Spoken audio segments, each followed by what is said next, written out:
Newton YouTube চ্যানেলে তোমাদের সবাইকে স্বাগত। আজ আমরা হাজির হয়েছি মডেল অ্যাক্টিভিটি টাস্ক দশম শ্রেণীর গণিত বিষয় নিয়ে, যা পশ্চিমবঙ্গ মধ্যশিক্ষা পর্ষদ পার্ট 3টা ইতিমধ্যেই প্রকাশ করেছে, তার সমাধান নিয়ে। চলো আমরা তাহলে শুরু। উপপাদ্যটা দেখে নিই। প্রমাণ করো যে বৃত্তস্থ চতুর্ভুজের বিপরীত কোণগুলো পরস্পর সম্পূরক হয়। তাহলে বুঝে নিই উপপাদ্যটা কি বলতে চাইছে। ধরো বৃত্তস্থ মানে হচ্ছে বৃত্তের মধ্যে অবস্থিত চতুর্ভুজ। তাহলে এটা একটা বৃত্ত, এর মধ্যে যদি একটা যে কোনো চতুর্ভুজ আমরা আঁকি যা বৃত্তের মধ্যে অবস্থান করে, তাহলে এই চতুর্ভুজের যে বিপরীত কোণগুলো, মানে এই কোণটা আর এই কোণটা, এরা পরস্পর বিপরীত কোণ। একই রকমভাবে এই কোণটা আর এই কোণটা হচ্ছে পরস্পর বিপরীত কোণ। এই কোণগুলো হবে কি হবে, পরস্পর সম্পূরক হবে, মানে 180 ডিগ্রি হবে। দুটো কোণ যোগ করলে কি হবে, 180 ডিগ্রি হবে। ধরো এই কোণটা হচ্ছে 80 ডিগ্রি, তাহলে বলো তো এই কোণটা কত হবে। দুটো কোণ যোগ করলে যেহেতু 180 ডিগ্রি, তাহলে সহজে আমরা বুঝতে পারছি এটা হবে 100 ডিগ্রি।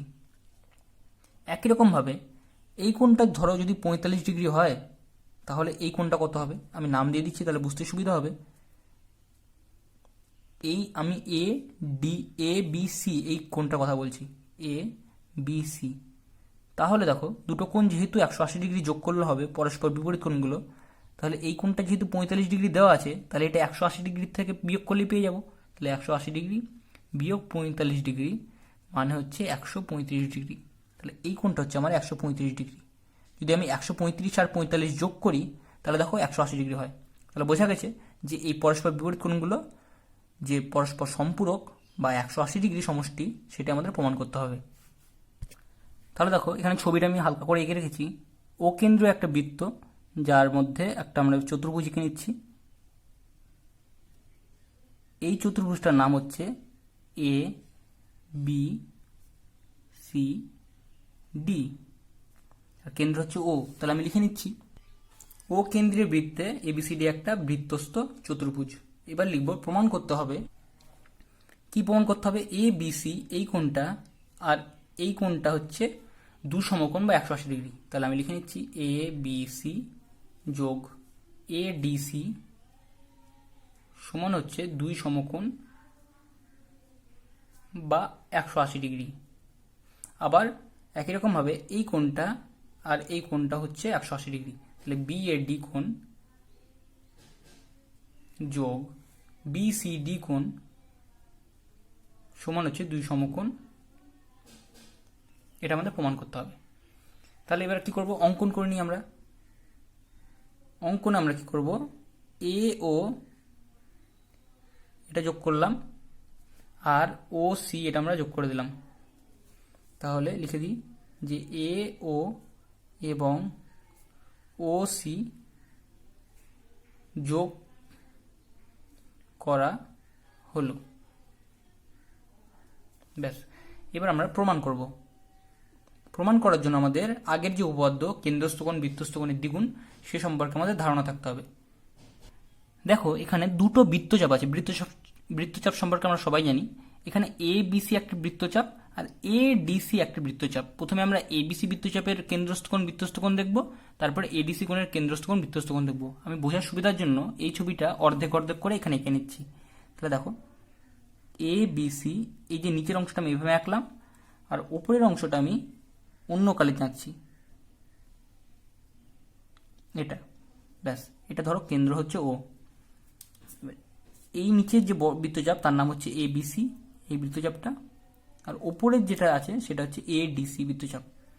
এবার দেখো বৃত্তচাপের যখন কেন্দ্রস্থ কোণ করতে হবে, তখন এই বৃত্তচাপের কেন্দ্রস্থ কোণ কি করতে হবে, কেমন করে, প্রান্তবিন্দু যেগুলো আছে সেগুলো যখন কেন্দ্রের সঙ্গে যোগ করা হবে, তখন কেন্দ্রে যে কোণটা তৈরি করবে সেটা হচ্ছে কেন্দ্রস্থ কোণ। এই কোণটা হচ্ছে কেন্দ্রস্থ কোণ।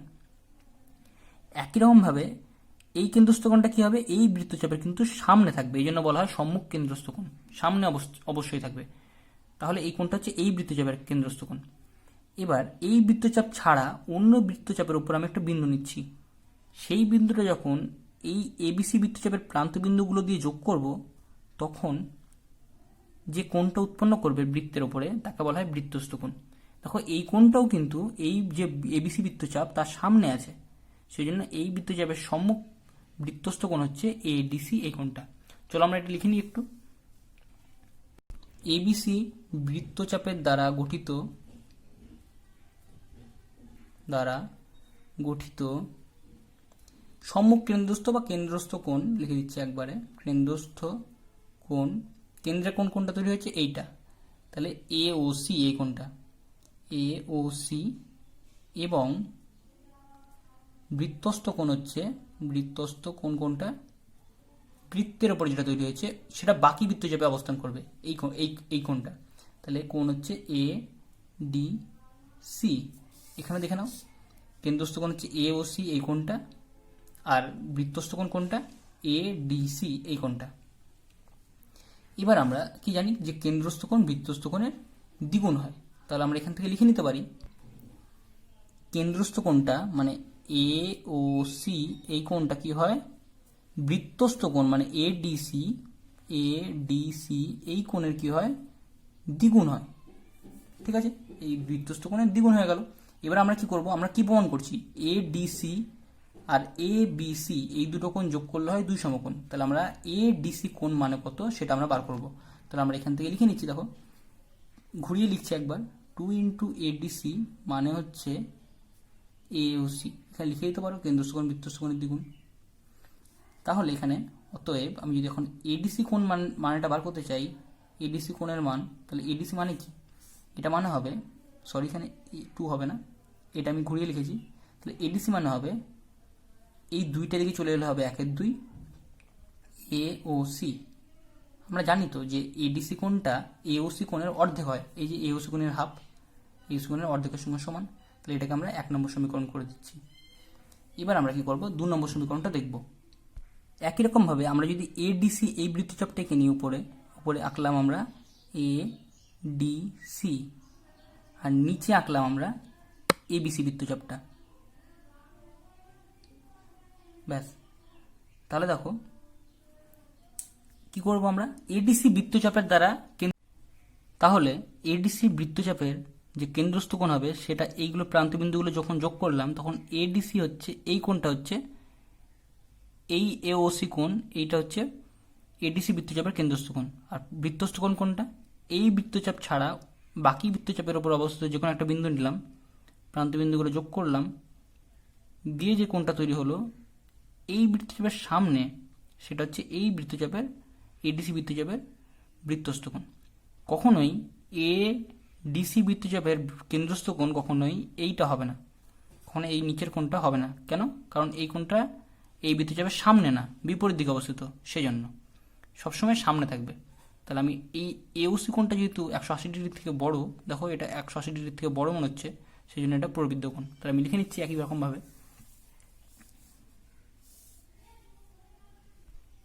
এডিসি বৃত্তচাপের দ্বারা গঠিত কেন্দ্রস্থ কোণ সেটা হচ্ছে এওসি, কিন্তু এটা প্রবৃদ্ধ এওসি, 180 ডিগ্রির থেকে বড়, প্রবৃদ্ধ এওসি এই কোণটা, এবং বৃত্তস্থ কোণ সেটা হচ্ছে এই কোণটা, এবিসি কোণ। এখন আমরা কি জানি যে কেন্দ্রস্থ কোণ বৃত্তস্থ কোণের দ্বিগুণ হয়, তাই তো? তাহলে সেটাই একরকমভাবে লিখব যে প্রবৃদ্ধ এওসি কোণটা যে বৃত্তস্থ কোণ আছে তার দ্বিগুণের সঙ্গে সমান। তাহলে আমরা কি করব, এবিসি কোণ, কেন এবিসি কোণটা বার করছি আমরা, কারণ আমরা এই কোণটা বার করব, এই যে এই কোণটা বার করতে চাইছি, তাহলে এই দুটো কোণের যোগফল বার করতে পারবো। তাহলে এবিসি কোণটা হবে, এখানে আমি লিখে নিই 2 ইন্টু এবিসি, ঘুরিয়ে লিখছি, এবিসি সমান হচ্ছে প্রবৃদ্ধ এওসি, প্রবৃদ্ধ এওসি। এখন এবিসি কোণ সমান হচ্ছে, এই দুইটা দিকে এলে হয়ে যাবে 1/2 ইন্টু প্রবৃদ্ধ এওসি, এটা হচ্ছে 2 নম্বর সমীকরণ। তাহলে এবার আমরা যখন এবিসি আর এডিসি যোগ করে আমরা দেখি, এই যে এবিসি আর এডিসি যোগ করে দেখি দুই সমকোণ হচ্ছে কিনা, তাহলে আমরা লিখে নিই যে 1 নম্বর আর 2 নম্বর সমীকরণ থেকে পাই, কি করব, বাম পক্ষগুলো যোগ করব। তাহলে আমরা লিখে নিচ্ছি এডিসি প্লাস এবিসি, এই দুটো যোগ করলাম, এটা সমান কি হবে, 1/2 এওসি, এটা সমান হচ্ছে 1/2 এওসি যোগ 1/2 প্রবৃদ্ধ এওসি, প্রবৃদ্ধ এওসি। এখন দেখো এই 1-2টা দুটোতেই আছে, তাহলে 1-2 কমন চলে এলো, তাহলে এওসি কোণ যোগ প্রবৃদ্ধ এওসি।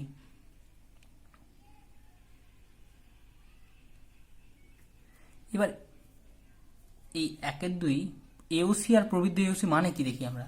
দেখো এখানে এওসি কোণ মানে হচ্ছে এওসি এই কোণটা, আর প্রবৃদ্ধ এওসি মানে হচ্ছে এই ওপরের কোণটা, যেহেতু এটা 180 ডিগ্রি থেকে বড় সেই জন্য এই কোণটা। তাহলে এই দুটো কোণ যদি যোগ করি তাহলে দেখো এটা আমরা জানি 360 ডিগ্রি হয় বা 4 সমকোণ হয়। তাহলে আমি লিখে নিচ্ছি এওসি প্লাস এওসি মানে হচ্ছে, এটা মানে হচ্ছে 4 সমকোণ, এটা হচ্ছে গুণিতক 4 সমকোণ। তাহলে এখন এই 2 কেটে গেল, 2 গুণে 4 হয়ে গেল, তাহলে এটা সমান হয়ে গেল 2 সমকোণ। তাহলে আমরা প্রমাণ করতে পারলাম যে এবিসি প্লাস এডিসি সমান হচ্ছে 2 সমকোণ, এটা হচ্ছে প্রমাণিত। একই রকম ভাবে আমরা এখানে লিখে দেবো যে যদি বিও আর ওডি যোগ করা হয় তাহলে এই কোণটা আর এই কোণটা সমানও সেই 2 সমকোণই হবে, এটা আর প্রমাণ করা দরকার নেই। বিও আর ওডি যোগ করলে প্রমাণ করা যাবে যে বিএডি প্লাস বিসিডি সমান হচ্ছে 2 সমকোণ বা 180 ডিগ্রি। ব্যাস, তাহলে এটা প্রমাণিত।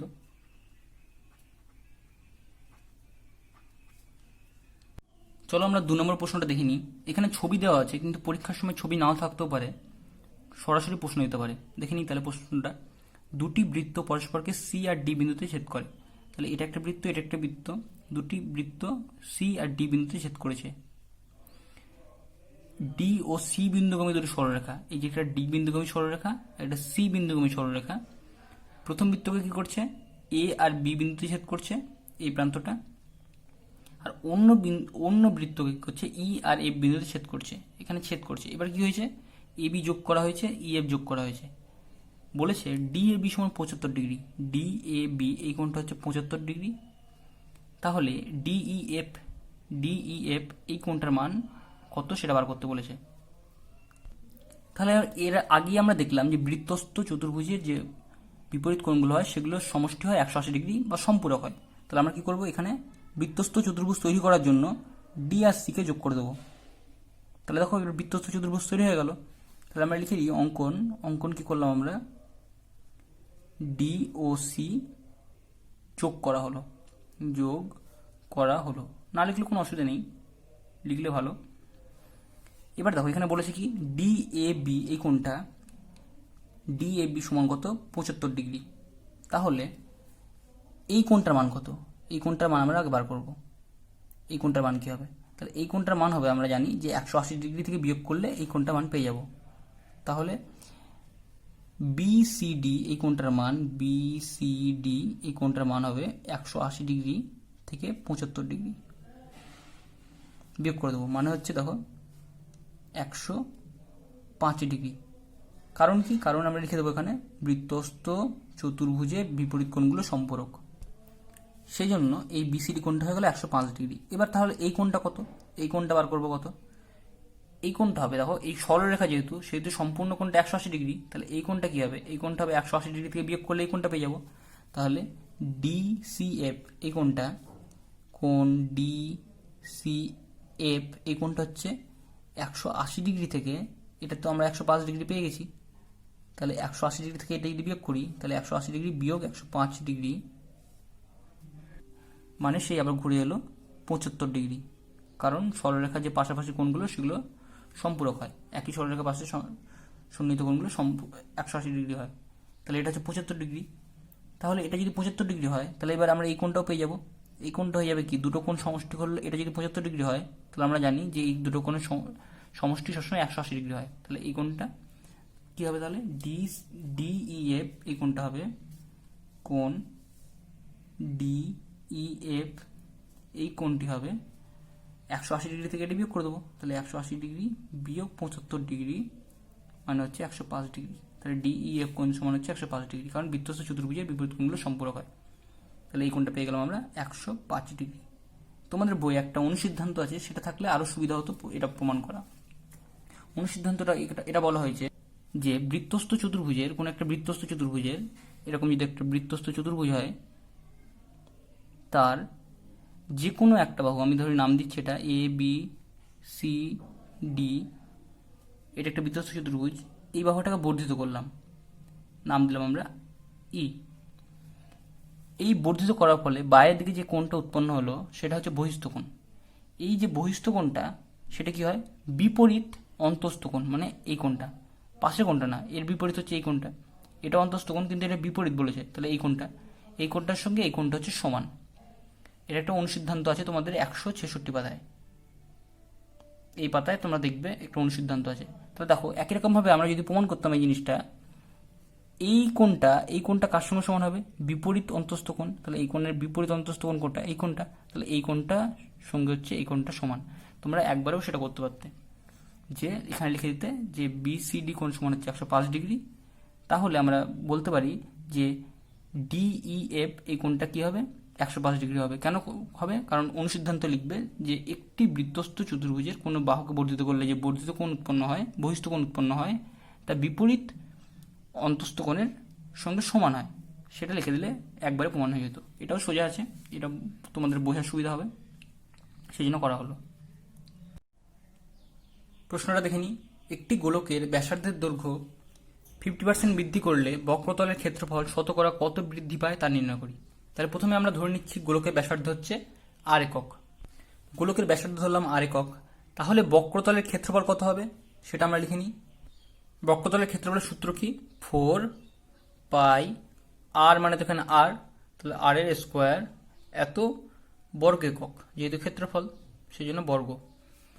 এবার কি হয়েছে, ব্যাসার্ধটা 50% বৃদ্ধি করেছে, তাহলে ব্যাসার্ধে 50% বৃদ্ধি করলে নতুন ব্যাসার্ধ হবে, এখানটা ভালো করে লক্ষ্য করতে হবে, ব্যাসার্ধের 50%, ব্যাসার্ধের এর মানে হচ্ছে গুণ, তাহলে 50% যদি বৃদ্ধি করে তাহলে নতুন ব্যাসার্ধ কত হবে, আগে কত ব্যাসার্ধ ছিল, আর ছিল, এবার এই ব্যাসার্ধের 50% বৃদ্ধি করবে, তাহলে আর গুণিতক 50-এর 100, প্রথম ব্যাসার্ধটা থাকবে, তার 50% বৃদ্ধি হলো, তাহলে 0 কাটলো, 5 2 10, তাহলে হচ্ছে কত, এত একক। তাহলে আর প্লাস আর বাই 2, তাহলে এটাকে যদি আমরা লসাগু করি তাহলে 2 হচ্ছে 2r প্লাস আর, মানে হচ্ছে 3r বাই 2 এত একক। এটা হচ্ছে নতুন ব্যাসার্ধ। এবার নতুন ব্যাসার্ধ পেয়ে গেলাম, আমি এখানে বলে রাখছি কিভাবে এটা করা হলো। আমি একটা ছোট্ট উদাহরণ দেখাচ্ছি, এই ধারণাটা বুঝে নাও, তাহলে সুবিধা হবে বুঝতে। ধরো বেতন ছিল 100 টাকা, 100 টাকা বেতন ছিল, এবার কি হয়েছে 50% বেতন বেড়েছে, 50% বেতন বেড়েছে, তাহলে কি হবে, 50% মানে কি, 100 টাকায় 50 টাকা বেড়েছে, তাহলে বেতন তো 100 টাকায় আছে, তাহলে 50 টাকা বেড়েছে, তাহলে বেতন বেড়েছে 50 টাকা। তাহলে নতুন বেতন কত হবে, আগের 100 টাকা তো ছিলই, তার সঙ্গে 50 টাকা বেড়েছে, তাহলে 100 যোগ 50 মানে হচ্ছে 150 টাকা। ঠিক একই জিনিসই আমরা এখানে করেছি, আর ব্যাসার্ধ, তার আর এর 50% বেড়েছে, ব্যাসার্ধের 50% মানে ব্যাসার্ধ এর মানে গুণ, তার 50% বেড়ে গেছে, তাহলে নতুন হবে, তাহলে আর যোগ এটাই হবে, একই রকম জিনিসটা মিলিয়ে বুঝলে সুবিধা হবে। তাহলে নতুন ব্যাসার্ধ পেয়ে গেলাম, নতুন ব্যাসার্ধ পেলে এবার বক্রতলের ক্ষেত্রফল কত হবে সেটা বার করি। নতুন বক্রতলের ক্ষেত্রফল কি হবে, 4 পাই আর স্কোয়ার সূত্রটা ব্যবহার করতে হবে, তাহলে 4 পাই মানে পাই আর স্কোয়ার, আর মানে তো এখানে এটা, তাহলে এটা হচ্ছে এখন নতুন ব্যাসার্ধ। নতুন ব্যাসার্ধ হচ্ছে এটাকে ধরে নিচ্ছি আর1 ধরে নিচ্ছি, আর পুরাতন যে ব্যাসার্ধ সেটাকে ধরছি আর, তাহলে এটা আর1 মানে কি, নতুন ব্যাসার্ধ, তাহলে পাই আর স্কোয়ার, আর মানে কত এটা, তাহলে 3r বাই 2 তার স্কোয়ার। তাহলে এটাকে একটু সমাধান করে নিই, 4 পাই 3 থেকে 9, উপরেরটাও দুগুণ হবে, নিচেরটারও বর্গ হবে, 3 থেকে 9 এর আর স্কোয়ার, আর 2 2 4 এত বর্গ একক, ক্ষেত্রফল যেহেতু, তাহলে 4 4 কেটে গেল, তাহলে হচ্ছে 9 পাই আর স্কোয়ার। তাহলে আগে কত ব্যাসার্ধ ছিল, আগে বক্রতলের ক্ষেত্রফল ছিল 4 পাই আর স্কোয়ার ছিল, এখন হলো 9 পাই আর স্কোয়ার। তাহলে আমি লিখে নিই যে ক্ষেত্রফল বেড়েছে, ক্ষেত্রফল বেড়েছে কতটা, 9 পাই আর স্কোয়ার, এখন হয়েছে, আগে ছিল কত 4 পাই আর স্কোয়ার, এটা একবারে লিখলে হয় একসঙ্গে, 4 পাই আর স্কোয়ার এত বর্গ একক বেড়েছে। তাহলে এটা বিয়োগ করলে হবে 5πr²। তাহলে 5πr² বেড়েছে, কিন্তু এখানে প্রশ্ন কি বলেছে? প্রশ্ন বলেছে শতকরা কত বৃদ্ধি পায়, মানে 100তে কত বেড়েছে। এটা কততে বেড়েছে? এই 5πr² বেড়েছে, যেটা ছিল 4πr², তার উপরে বেড়েছে 5πr²। তাহলে 100তে কত সেটা আমরা লিখে নিচ্ছি। তাহলে 4πr² এত ক্ষেত্রফল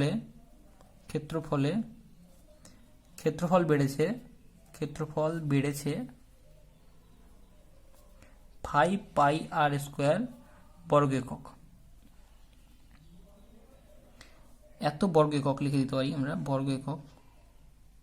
তাহলে 1 বর্গ একক ক্ষেত্রফল বেড়েছে কত? 5πr² বাই 4πr², এত বর্গ একক।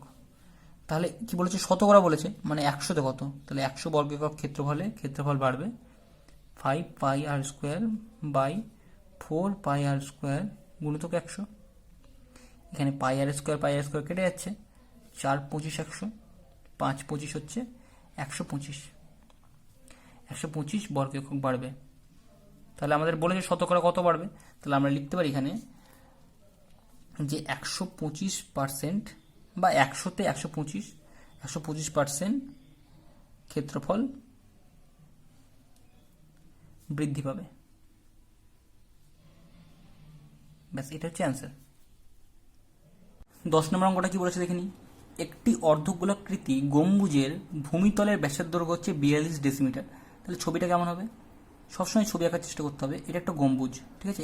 এদিকটাও আছে, বুঝতে হবে আস্তে আস্তে যে এদিকটা গম্বুজ, একটা গুহার যেমন গম্বুজ থাকে ওরকম গম্বুজ একটা। তাহলে এটা একটা গম্বুজ যার ভূমিতলের ব্যাসের দৈর্ঘ্য 42 ডেসিমিটার, মানে এই ব্যাসটা এদিক থেকে এতটা হচ্ছে 42 ডেসিমিটার। কি বলেছে?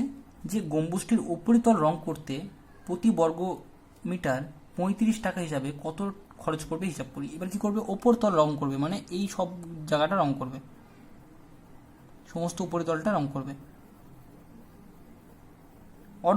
অর্ধগোলাকৃতি একটা গোলক, যখন পূর্ণ গোলককে যখন কাটা হবে তার যে উপরের অংশটা সেটাই হচ্ছে একটা গম্বুজের আকার, ঠিক আছে? তাহলে এই বাইরের চারপাশে রং করবে। তাহলে বাইরের চারপাশের ক্ষেত্রফল কত হবে? আমরা জানি যে পূর্ণ গোলকের ক্ষেত্রফল কত? 4πr²।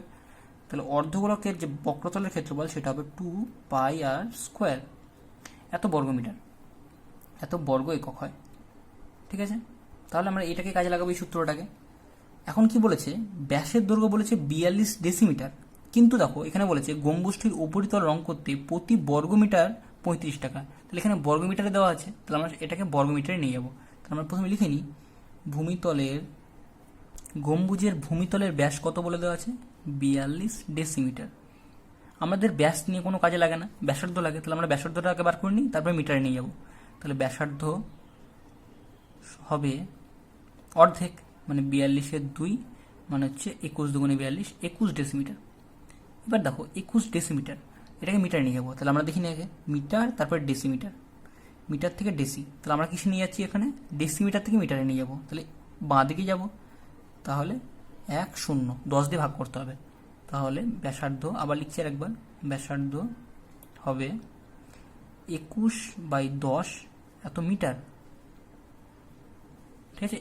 মিটার করে নিলাম, ডেসিমিটারকে আমরা মিটার করে নিলাম। তাহলে 21-এর 10 মিটার, কারণ মিটারে দেওয়া আছে। তাহলে ব্যাসার্ধ পেয়ে গেছি। এবার আমরা কি করব?